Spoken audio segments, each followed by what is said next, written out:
This channel does not promote any violent, harmful, or illegal activities. All content provided by this channel is meant for an educational purpose only. Top quality और consistent performance के लिए सिर्फ silver pumps नाम याद रखना। রাজ্য জুড়ে তীব্র গরম। আপাতত দুদিন স্কুল ছুটির সিদ্ধান্ত। কাল এবং পরশু দুদিন বন্ধ থাকবে সমস্ত সরকারি স্কুল, এমনটাই সিদ্ধান্ত নেওয়া হয়েছে। সোমবার থেকে ফের খুলতে পারে স্কুল। প্রয়োজনে গরমের ছুটি নিয়ে পুনর্বিবেচনা করবে রাজ্য।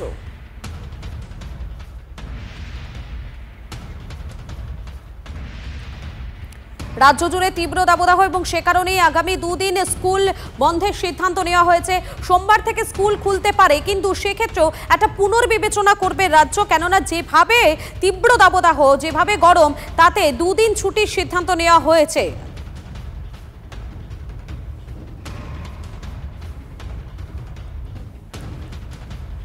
আরও একবার জানাবো আপনাদেরকে, রাজ্য জুড়ে তীব্র দাবদাহের কারণে আগামী দুদিন স্কুল ছুটির সিদ্ধান্ত। আমাদের সঙ্গে রয়েছেন আমাদের প্রতিনিধি সুমন রয়েছেন। সুমন, আপাতত দুদিনের জন্য তো স্কুল বন্ধ রাখার একটা সিদ্ধান্ত নেওয়া হয়েছে, কিন্তু সে বিষয়ে পুনর্বিবেচনা করবে রাজ্য।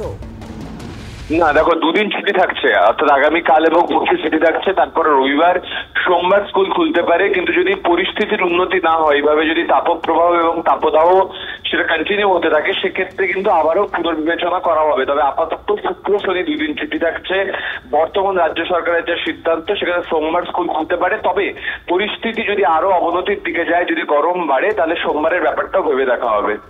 একেবারেই ধন্যবাদ সুমন। দুপুরে স্কুল। মালদায় প্রচন্ড গরমে অসুস্থ হয়ে পড়েছেন প্রাথমিক পড়ুয়ারা। শিফট বদলে সকালে স্কুলের আর্জি প্রাথমিক শিক্ষা পর্ষদের কাছে। মালদার একাধিক স্কুলে প্রত্যেক দিনই অসুস্থ হয়ে পড়ছেন পড়ুয়ারা। নিজেদের ইচ্ছে মতো শিফট বদল নয়, আগেই জানিয়ে দেয় বোর্ড। স্কুলগুলো খুবই ভয়ঙ্কর অবস্থাতেই আছি আমরা ছেলেপেলেদের নিয়ে, কারণ যখন তখন অসুস্থ হয়ে পড়ছে অতিরিক্ত গরমে। আর এরা যখনই এক জায়গায় গ্যাদারিং হচ্ছে, যতই আমরা বলি যে শান্তভাবে থাকতে বা ফ্যানের নিচে বসে থাকতে, ওইভাবে তো সম্ভব না। একটু লোডশেডিং হয়ে যাচ্ছে মাঝে মধ্যেই। বমি হচ্ছে, পেটে ব্যথা হচ্ছে, মাথা ঘুরছিল। কেন গরমে? হ্যাঁ। কি করছিলে তুমি? বসেছিলাম। আমাদের কাছে বিভিন্ন স্কুল থেকে খবর আসছে, কোথাও ছাত্রছাত্রীরা, কোথাও শিক্ষক শিক্ষিকারাও অসুস্থ হয়ে পড়ছেন।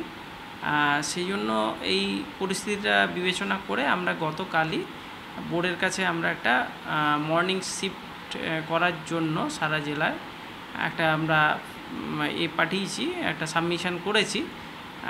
বোর্ড যতক্ষণ না এটাকে অ্যাপ্রুভ করছে ততক্ষণ আমরা মর্নিং করতে পারবো না।